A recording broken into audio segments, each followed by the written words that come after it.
my, I don't know, it'd take me half an hour to tell you all my background.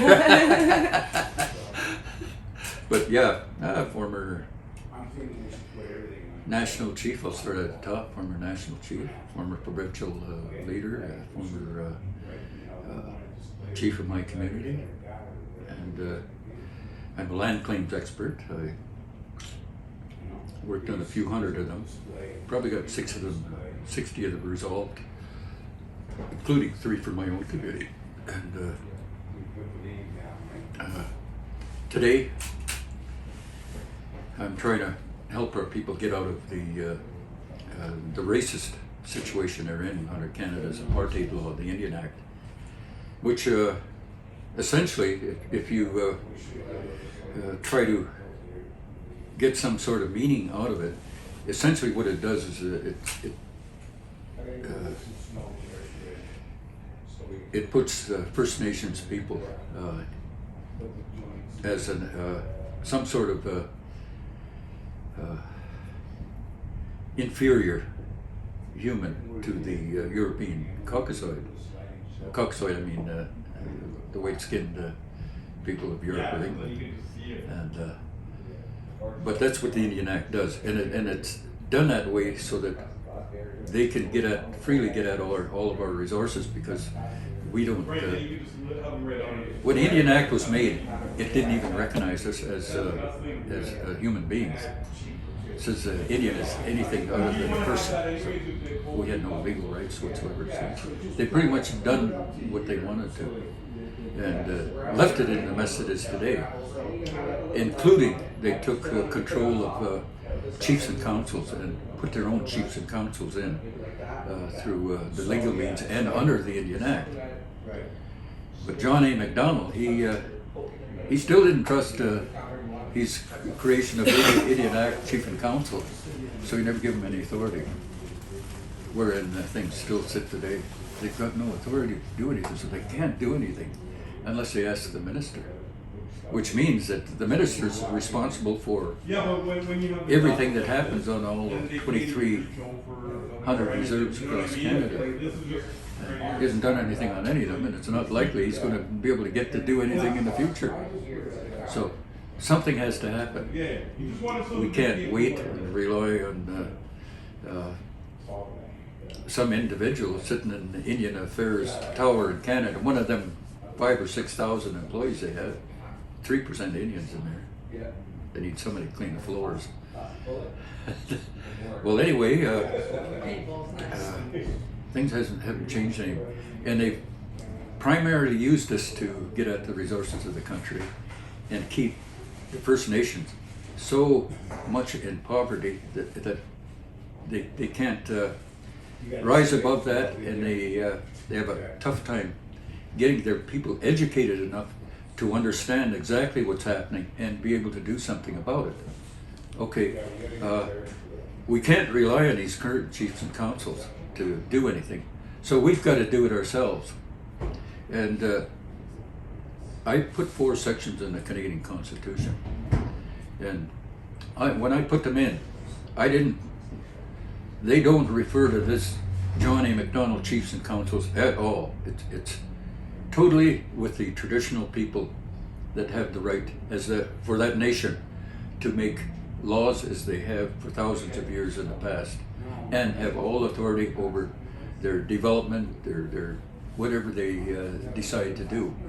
So we're just moving in that direction, and probably going to, in a lot of cases, you're going to see the John A. Macdonald chiefs and councils left behind, and maybe fit in some place running the ghetto programs that are in place now. But that's all they do anyway. So. Yeah. Nianishna, Race Disneykosh, Deshkanjibi. My Christian name is Maurice French. The Anishinaabe name is Miskanoden, which is Red Wind. I'm a member of the Chippewa Thames Antler River. Here actually today exercising our right and fending off economic genocide against our peoples. Here back on our traditional territories.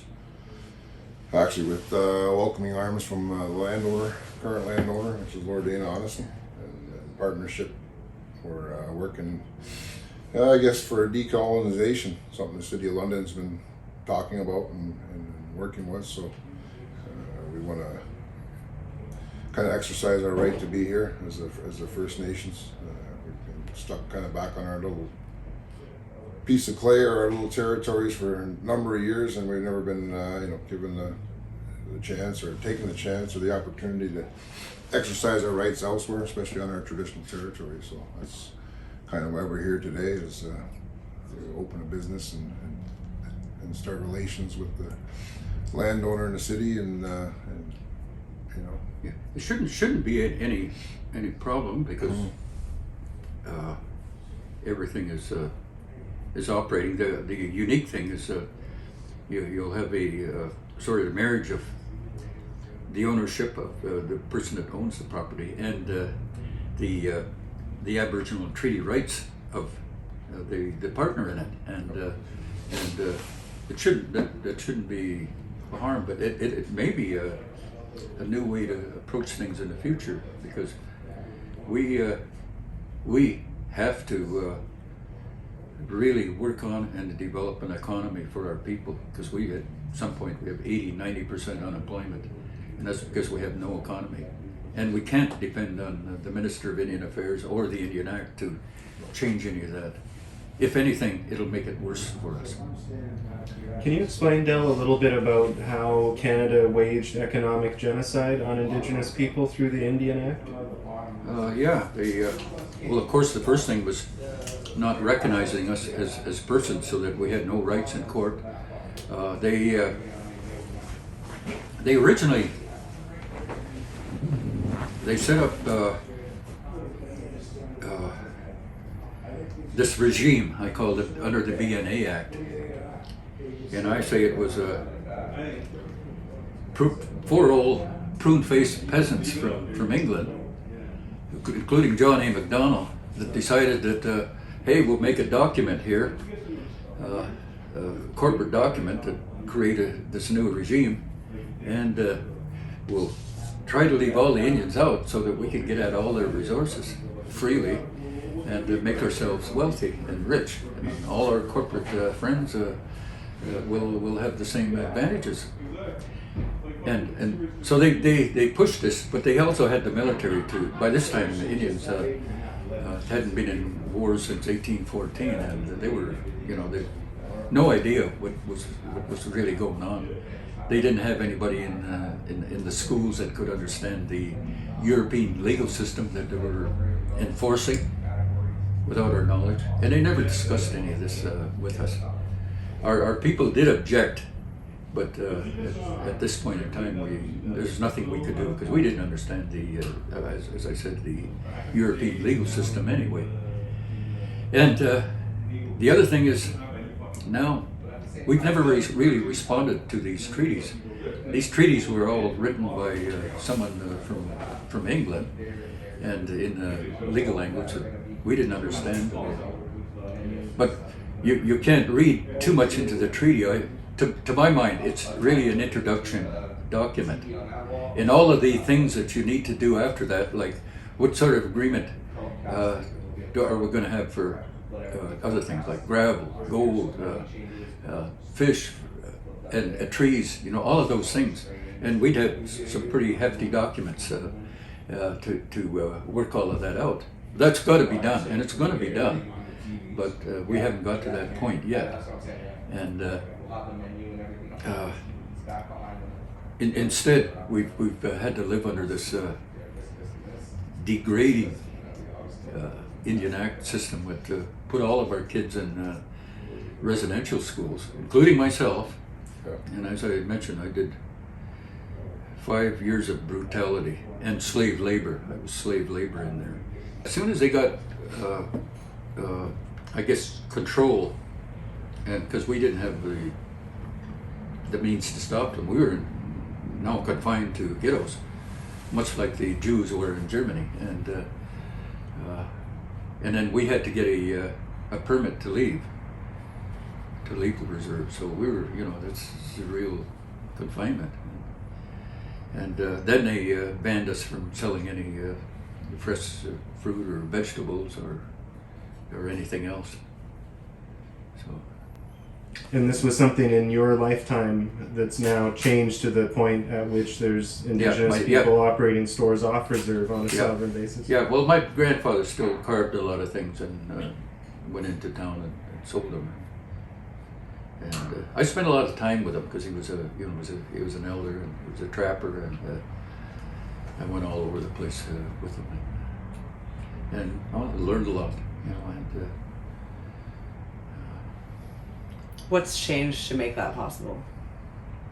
What has changed to make it possible for you guys to? Well, the 1848 Declaration of Human Rights by the then president's 1948, you mean, right? Yeah, that's when that was introduced. But they actually didn't formally change the Indian Act till 1951, which then they recognized us as persons. But it never changed anything. You still had the Indian Act with all of its sections enforced. And believe it or not, I've actually been barred from public places, restaurants, 3 different times in London, Southern Ontario. So, and For what after reason? I graduated from high school, I couldn't get a job because they said, no, we don't hire Indians. But this is the kind of thing you faced, you know, our people faced. And this huge stigma that now engulfs all of us, it just affected everybody. So why were you banned? Why were you banned from the restaurants?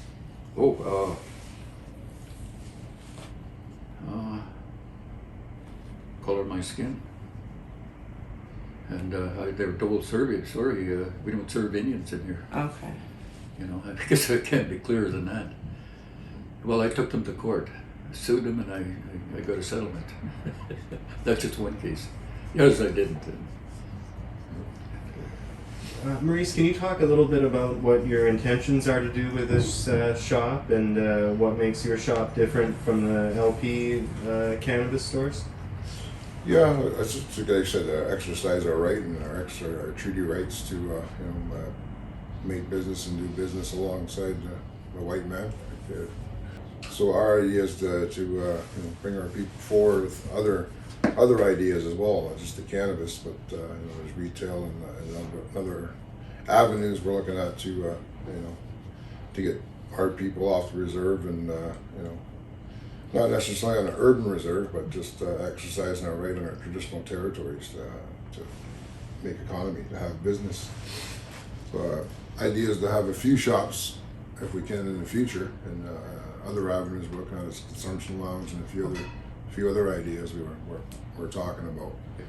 I think something important there is that you'll also be hiring First Nations people, which we have very high unemployment rate. Yep. And the other thing, we think London should welcome this, because our people from all 6-7 reserves around support the whole city of London and all the goods and services we buy, including all the cars that we purchase. Economy, people live So, here. And then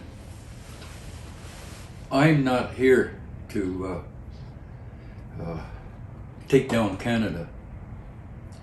My whole role, and the way I see it, is we got to get rid of all the racism.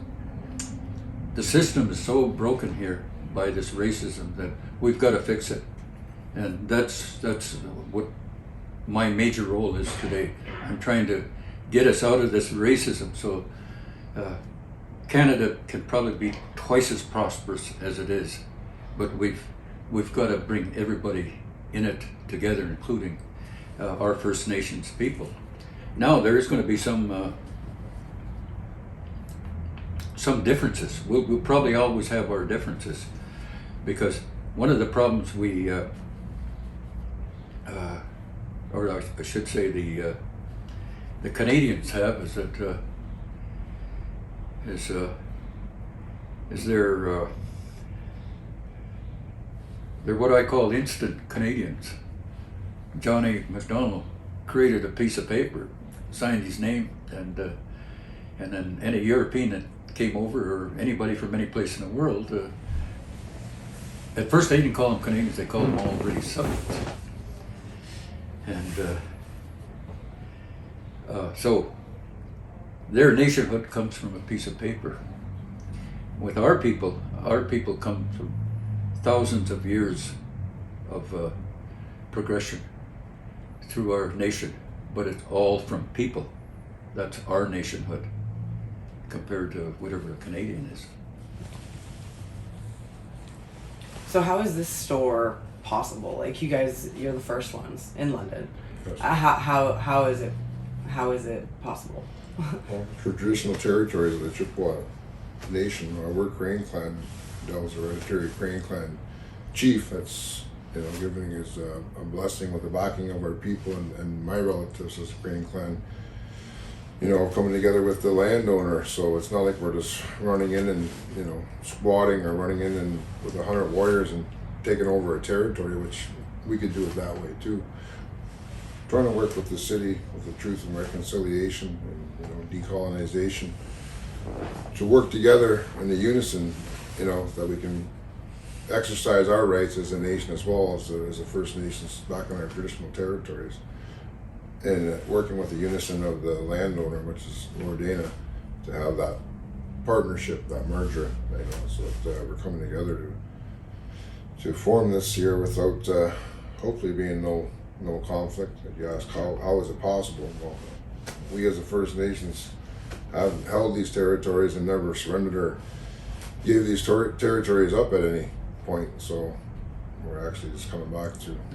And our brothers seem to, in Toronto, our operating was at 15 shops. Shops now, and flawlessly, and no problem. And I was part of that as well for the Yep. opening. I was in the first few shops that got that started in Toronto as well. So I was in the original group with that, and then pulled my investment back. They went forward, did great things, and they're still pumping them out now. I think they're at 15 shops now. They also have a few other lounges and whatnot. So they're changing the way things should be done. I think we're showing OCS a whole new way of doing things. And there's jobs for First Nation First people. Nations created.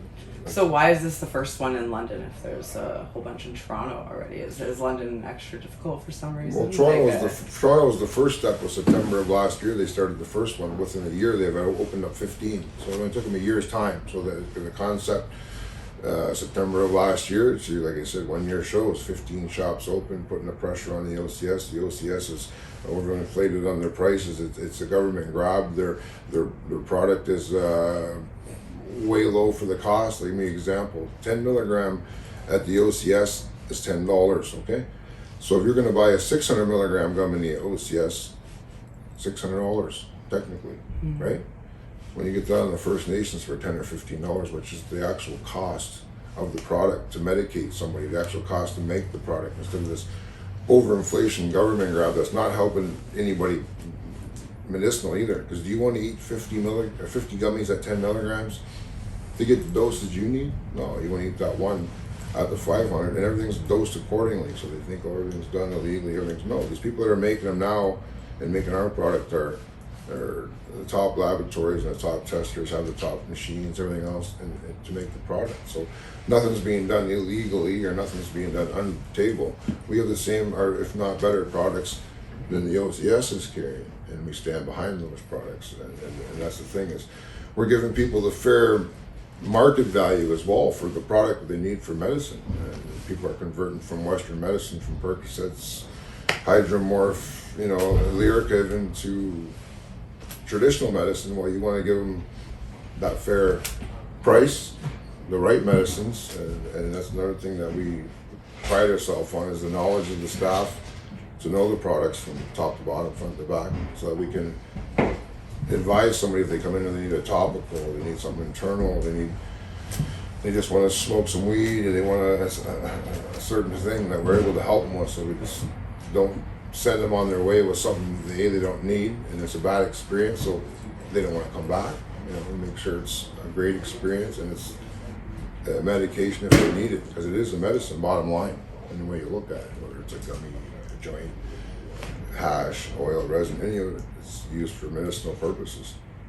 So we just here to educate, like I said, and we're glad to be the first ones, and we're first of many, you know, to come forward and start unison, not only here in London, but other townships and other cities, to finally come forward, hire our own people, bring jobs. It's something we can't depend on the nation, our chief and council, and the chief and council to really do or set up for us, because you know it's not their responsibility every day to supply our livelihood as well. We got to get out eventually and do that. I think a lot of younger people and a lot of people at this age are, you know, getting the notion and the drive, determination, and learning the treaty rights through Dell and our rights, where we should be as a nation. I think more people are getting the courage to step forward and do this. And I, you know, applaud anybody else that wants to come forward and do it. And I ask anybody from my nation or other clans that want to come and join forward or start something else, you know, t-shirt shop, cigarette shop, whatever it may be. Like, I think we should bring more opportunities forward, have more of our people working. And, Things outside of cannabis. Yeah, it's just a start. It's just a start. There's other opportunities, and it's just a start to get, you know, other opportunities for our people to come forward. And, you know, it's hard to do something when you want to do something back home, and you come to the city and you're hit with every taxes and every taxing and every you know, the rents and everything else. There's no chance of making a business if you're a t-shirt owner, if you're a small business. You're shot down before you even get in the door with everything it costs. When it shouldn't be. And we as a nation shouldn't have to come pay all those taxes and property taxes and city taxes and everything else, you know, if we're on our traditional territories. We should be exercising our right as that, a zero tax haven, or zero tax zone, if you want to call it. But You can give us a bit of an overview of that, or if there's some themes in common of those treaties that apply to this situation. Yeah, well, probably the unique thing of those ones is that they were made with Chippewa Nation. England recognized the sovereignty of these nations, and that's still in effect. So that's why we can't become Canadians. Is our nationhood has been settled for thousands of years, and I'm not going to join a nation that's responsible for all the tragedy of the residential schools. I don't want to take blame for that. So that's just the way it's going to be, you know. And sure, if somebody wants to change their nationhood and become a Canadian, people without a history, then they can do that, you know. But I'm promoting the peaceful transition so that our people can eventually end up at least with the same standard of living as the Caucasoid people are here, or the Canadians and so they don't need to be afraid of me. If anything, they should welcome me. I'm going to help everything. What makes your products unique? Because you're not carrying the same products that OCS and all the other dispensaries are carrying. I don't know, we're carrying a majority, 90% of them is the First Nations lines that we're working with to give these small companies and operations, these mom and pop, an opportunity to come forward, because they were never given that opportunity. The OCS, I know a few of them, Ganawagi and stuff, are working with OCS and supplying marijuana through the OCS now. That's a little late when it's been 4 years later.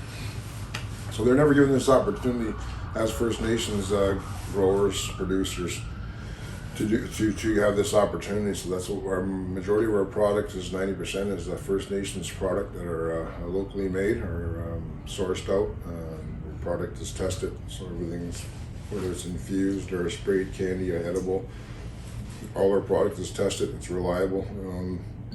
We stand behind our flower, so the percentages are all on point. So it's 23.9 as a THC in the flower. It's the actual numbers. It's the real deal. What the brand is. So we stand behind our product 100%. So everything is regulated through us. So we have our own rules, regulations, and bylaws that we follow, and that's for the business operation and as well as for product and product placement and production.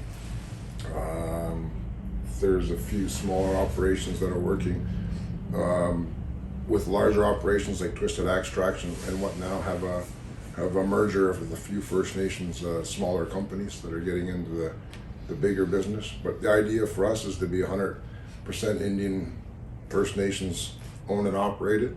So our employees all the way down to our product, and like I said, that's where we're at right now. It makes us unique in the sense is we're able to offer, I guess, the proper dosage or the proper THC amount for the cost of what it is from production to storefront.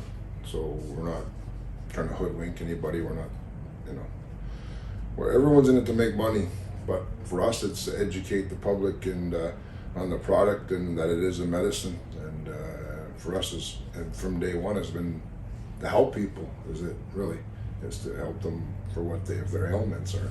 It's a recreational drug and everybody enjoys it, but bottom line, it's a medicine, and the more people that are converting over to marijuana and its benefits and therapeutic benefits are realizing, there's a lot less on your kidneys, every aspect, all your organs, everything that's to do with what Western medicine's putting through you is killing you slowly. Is where the benefits are huge from marijuana. They say, smoking causes cancer. Well, sure, there's 1,000 other ways to take it now. You don't have to smoke to consume marijuana. Tinctures, creams, lotions, salves, edibles, you name it. There's even beverages now and whatnot. So you would say that most of your products are grown and made like on various reserves? About 80-90% of our product right now that we carry is First Nations product from one form or the other, from production, from source to table. Yeah. Okay. I'm a good example. See how healthy I am at 80? That's right. All day. No, I just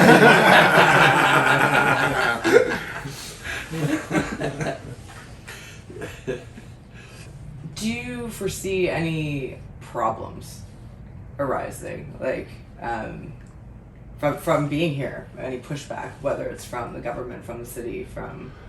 No, I don't see it. We're trying to educate them, and Adele. That's why I'm here. Is on board to educate them that there's no irrational decision made on their end. That we keep everything peaceful and amicable. That's all we want. We're not coming here trying to force an issue. We're doing something that we should have been doing a long time ago. That we're just getting around to doing. So we're not, we're not trying to come step on any toes or, trying to hurt anybody's pride. We want to come here, and hopefully open arms and welcome us. It's the same they do if they come to our community, which they have. We'd always do that. So this was our community, and we welcomed them here years ago. And they're doing pretty good now. Yeah. So Yeah. nice to come back into our own community and be welcomed back instead of giving any pushback. So. Historically, we lived at the forts. Yeah. That's amazing to hear. So I see unison. I see working with the decolonization and they talk about truth and reconciliation and recognizing us as a sovereign nation. So we're coming here and exercising our sovereignty as Crane Clan, Chippewa, First Nation, Deshkon Zibi.